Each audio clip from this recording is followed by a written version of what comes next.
Maknanya kita berniaga tapi kita nak ubah nasib kita. Kita sebenarnya perkara seperti ini perlu dimulakan sebagai satu langkah mengubah nasib kita hari ini. Jadi itu pun satu perjuangan.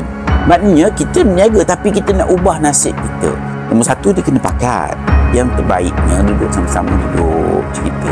Ada seorang itu dia kiranya pendadah dadah yang tegak, tapi bila dia dah berubah, dia nak buat, dia menjadi. Kita kena ikat kaedah mana kita buat benda ni menambahkan, meningkatkan produktiviti kita. Tapi itulah saya cakap, datang sini kita tengok apa yang kita boleh cadangkan.